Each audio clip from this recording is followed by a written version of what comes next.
Hello friends, स्वागत है आपका करियर कनेक्ट्स नर्सिंग में। मैं शीतल आज आपके लेके आई हूँ एक बहुत ही डिमांडेड और क्वायरिड वीडियो, जो कि बहुत ज़्यादा रिक्वायर्ड वीडियो था हमारी एएनएम बहनों के लिए और उन सभी अभ्यर्थियों के लिए जो भी ऑक्सिलरी नर्स मिडवाइफ डीएसएसबी के लिए प्रिपेयर कर रहे हैं और हाल ही में होने वाले पेपर को देने जा रहे हैं।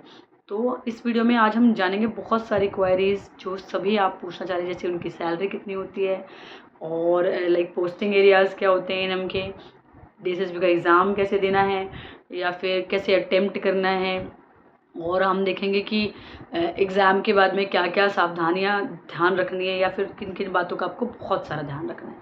तो इन्हीं सब चीज़ों के बारे में आज हम इस वीडियो में बात करने वाले हैं। तो चलिए फ्रेंड्स, इस वीडियो को शुरू करते हैं। तो सबसे पहले बात कर लेते हैं ऑक्सिलरी नर्स मिडवाइफ की। जैसा कि आप जानते हैं दैट इज़ एन एएनएम, जो कि अभी डीएसएसबी में आपने फॉर्म फिल आउट किए हैं, जो कि लास्ट ईयर वैकेंसी आई थी उसी में। तो जितनी भी वैकेंसी आई थी उसके अकॉर्डिंगली ही जो आपको पोस्टिंग एरियाज़ मिलते हैं एएनएम्स को, वो पोस्टिंग एरियाज़ मिलते हैं जैसे मटर्निटी सेंटर्स, हॉस्पिटल में भी एएनएम्स की जॉब होती है, एमएनसीडब्ल्यू सेंटर्स में एएनएम की जॉब होती है, पीएचसीज में एएनएम की जॉब होती है और सीएचसीज में एएनएम की जॉब होती है। ज़्यादातर जो है दिल्ली में सब सेंटर्स नहीं होते, otherwise out of Delhi sub centre में भी एएनएम की पोस्टिंग एरियाज़ होते हैं। तो अब देख लेते हैं, आपकी बहुत सारी क्वायरीज थी इससे रिलेटेड कि इनकी पे क्या रहती है।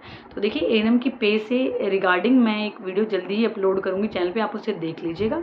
लेकिन फिर भी मैं आपको आइडिया देने के लिए बता देती हूँ। अगर एज ऑफ टुडे अगर आप एएनएम की सैलरी मंथली देखें तो आप जैसे ज्वाइन करेंगे आफ्टर डीएसएसबी लगभग 2026 में, तो आपकी जो सैलरीज होंगी वो लगभग 65,000 प्लस सैलरीज आपको इन हैंड जो है गवर्नमेंट देगी ऑन ज्वाइनिंग। ओके, तो that is a good salary for you people. Okay, then हम देख लेते हैं कि जो एग्ज़ाम हुए थे 2024 में, उनका जो फॉर्म फिल होने जा रहा है उसकी क्वारीज ये थी लोगों की कि उसमें फॉर्म कितने लोगों ने फिल किया। तो देखिए, इसका कोई डाटा अवेलेबल नहीं, कोई आरटीआई इससे रिलेटेड अवेलेबल नहीं है, लेकिन फिर भी बहुत सारे लोग होते हैं जिन्होंने फॉर्म भरा होगा। और मैं आपको यही कहूँगी कि आपको लोगों से मतलब नहीं कि इन लोगों ने फॉर्म भरा है, आपको सिर्फ एक सीट के लिए फ़ाइट करना होता है और आप उसी सीट के लिए फ़ाइट कीजिए और उसी को लेकर जो है अपनी तैयारी कीजिए और उसी से एग्ज़ाम दीजिए।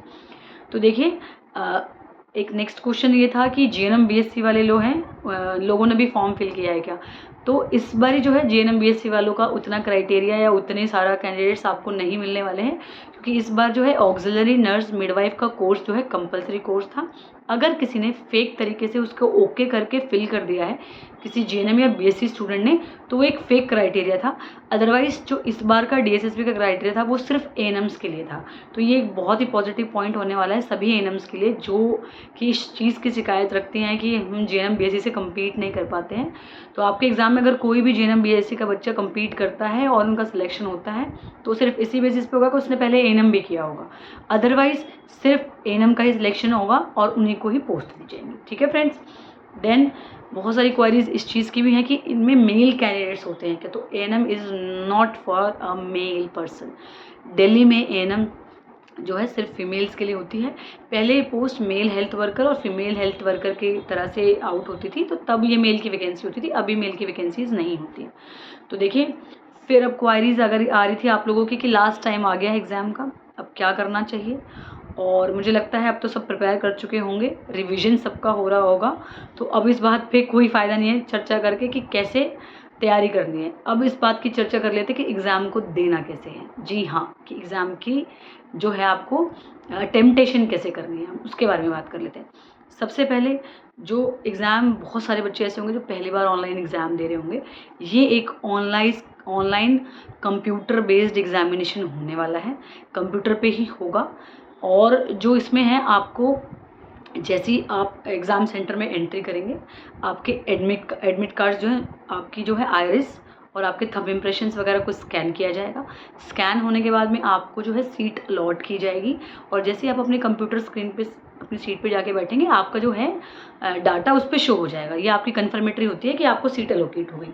उसके बाद क्या करना है आपको, सबसे पहले जैसे ही आपका पेपर शुरू होगा उसमें आपको इंस्ट्रक्शंस बहुत अच्छे से पढ़ने हैं। पूरे इंस्ट्रक्शंस को आपको 2 या 3 मिनट्स लगभग मिलते हैं, तो अच्छे से पढ़ना है। उसके बाद ही डिक्लेरेशन साइन करके पेपर को शुरुआत करने की तरफ बढ़ना है। ये जो टाइम है आपका 2-3 मिनट्स से पेपर से एक्स्ट्रा टाइम होता है, तो परेशान नहीं होना कि पेपर का टाइम कम होगा। 2 आवर्स से का टाइम आपका डिक्लेरेशन के लिए कम नहीं करेंगे वो लोग, इंस्ट्रक्शंस के लिए कम नहीं करेंगे। तो इंस्ट्रक्शंस को प्लीज़ अच्छे से पढ़िएगा, ठीक है। उसके बाद जैसे आप इंस्ट्रक्शंस अच्छे से पढ़ेंगे, सेव एंड नेक्स्ट पे जाएंगे, आपको ये ऑप्शन पूछेगा कि आपको लैंग्वेज कौन सी देनी है। तो घबराइए नहीं कि लैंग्वेज एक बार हम अगर ने इंग्लिश सब सेलेक्ट कर ली तो हम चेंज नहीं कर सकते मैथ्स वगैरह के लिए या जीके वगैरह के लिए, ऐसा कुछ नहीं है।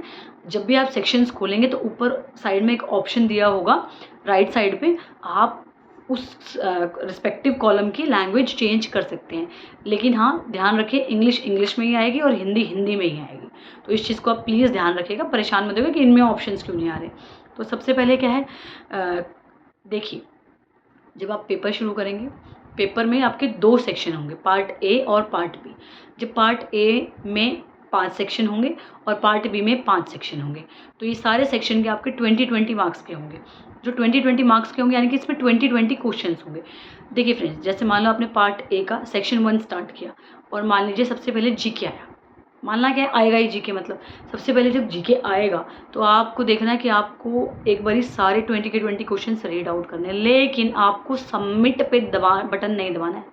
अगर आपने उसको सबमिट कर दिया, मान लीजिए आपने उसमें से 1 क्वेश्चन किया था या आपने उसमें से 2 क्वेश्चन किए थे, आपने सिर्फ रीड आउट किए थे, आप नहीं कर पाए थे, तो आपका वो सेक्शन दोबारा नहीं खुलेगा, वो 20 मार्क्स आपके वेन मतलब ऑल इन वेन ख़राब हो जाएंगे। तो प्लीज़ इस बात का पूरा ध्यान रखिए कि सेक्शन को सबमिट तभी कीजिएगा जब आपको लगता हो कि इन 20 क्वेश्चन में से मेरे को 10 आ रहे थे, मैंने 10 कर दिए, 12 आ रहे थे 12 कर दिए, या मैं 1-2 और कर सकती हूँ तो मैं पढ़ के वेट करूँगी। और हाँ, अगर आपने किसी सेक्शन को बंद कर दिया तो वो सेक्शन दोबारा नहीं खुलेगा फ्रेंड्स, इस बात का प्लीज़ ध्यान रखिएगा। अपने क्वेश्चंस को रीड आउट अच्छे से कीजिएगा। और हाँ, एक बात ये भी, बहुत बच्चे क्या करते हैं, जीके ही पढ़ते रह जाते हैं, मैथ्स ही करते रह जाते हैं, हिंदी ही पढ़ते रह जाते हैं। देखिए फ्रेंड्स, टाइम ड्यूरेशन आप पे डिपेंड करता है, ये एम्स का एग्ज़ाम नहीं है जो खुद 20 क्वेश्चन के बाद में 18 मिनट पे बंद हो जाएगा। ये 18 मिनट पे बंद नहीं होने वाला है। अगर आप पहले पार्ट के पहले सेक्शन पे अगर आधा घंटा भी बैठ गए तो वो आपकी इच्छा है। डीएसएस भी बिल्कुल इसको सबमिट नहीं करने वाला कि आइए आप सबमिट कीजिए और अब नेक्स्ट कीजिए, नहीं। आप चाहे 2 के 2 घंटे इस 20 क्वेश्चन पे ही देखिए आ जाइए, वो आपकी गलती है फ्रेंड्स, ये डीएसएसबी की गलती नहीं है। तो प्लीज़ इसको बात को आप बहुत ध्यान में रखिएगा कि एक सेक्शन पे time duration calculated 10 to 12 minute से ज़्यादा एक सेक्शन पे मत दीजिएगा। अगर आपका जीके सेक्शन जैसे है उसमें आपको कम क्वेश्चन आते हैं तो फटाक से कोशिश कीजिए कि उस सेक्शन का टाइम बचाएं और नेक्स्ट सेक्शन में दें, नेक्स्ट सेक्शन का टाइम बचाएं और नेक्स्ट सेक्शन में दें। ऐसा नहीं है कि आप बैठे रहेंगे तो आपको क्वेश्चन आ जाएंगे। ज़्यादातर जीके में से बच्चे जो अच्छे होते हैं 12 से 14 क्वेश्चन कर पाते हैं, जो अच्छे नहीं होते हैं वो 8 से 9 क्वेश्चन कर पाते हैं। तो करके नेक्स्ट पे जाइए। फिर जैसे आपका आएगा मैथ्स आ जाएगा, मैथ्स को थोड़ा टाइम दीजिए, जैसे 12 मिनट से आप 17-18 मिनट्स तक खींच सकते हैं इसमें, क्योंकि उसमें सॉल्यूशन आपको निकालने होते हैं। फिर आपका रीजनिंग में आप थोड़ा टाइम लीजिए, उसमें 18-19 क्वेश्चन। फिर हिंदी इंग्लिश में आप कम टाइम लीजिए ताकि आपको नर्सिंग के क्वेश्चन अटैम्प्ट करने का फ़ायदा मिले। फिर पार्ट बी में जो है नर्सिंग पार्ट है, देखिए ऐसा नहीं है कि आप नर्सिंग पार्ट की फुल तैयारी करके जा रहे तो आपको फुल मार्क्स मिल जाएंगे, ऐसा कभी नहीं होता। अगर 100 के 100 क्वेश्चंस भी आपको आते हैं तब भी आप उसमें से सिर्फ 80 ला पाएंगे, क्योंकि आपके नेगेटिव मार्किंग भी इसमें होती है। नेगेटिव में कुछ क्वेश्चंस चले जाएंगे और कुछ क्वेश्चंस गलत हो जाएंगे। तो 100 के 100 मार्क्स किसी को नहीं आते। कोशिश कीजिए लगभग 60 से 70 क्वेश्चन जो है आप नॉन नर्सिंग से निकालिए और 80 से 90 क्वेश्चन जो है आप नर्सिंग पार्ट से निकालिए, क्योंकि आपको इन दोनों ही सेक्शंस में अलग अलग मार्क्स लाके ही जो है लिस्ट में शॉर्ट लिस्ट किया जाएगा। अगर आप किसी एक सेक्शन में मान लीजिए नर्सिंग में 100 आउट ऑफ 80 भी है और उस सेक्शन में सिर्फ आप 10 मार्क्स लेके आए तो आप क्वालिफाई नहीं होंगे फ्रेंड्स। इस बात को आप ध्यान में रखकर ही पेपर कीजिएगा, मैं आपको बार बार ये बात बता रही हूँ, ठीक है। देन जो है अपनी जो है मार्क्स नहीं, क्वेश्चंस की कैलकुलेशन इसी हिसाब से पहले से कीजिएगा कि आपको किस सेक्शन में वीकनेस है या किस सेक्शन में आपको ज़्यादा टाइम मिलने वाला है, तो ठीक है। उसके बाद है अब एक और इम्पॉर्टेंट बात, अब बहुत सारी गड़बड़ क्या हुई, जो अभी नर्सिंग ऑफिसर का डीएसएसबी का एग्ज़ाम हुआ था उसमें ये गड़बड़ हुई।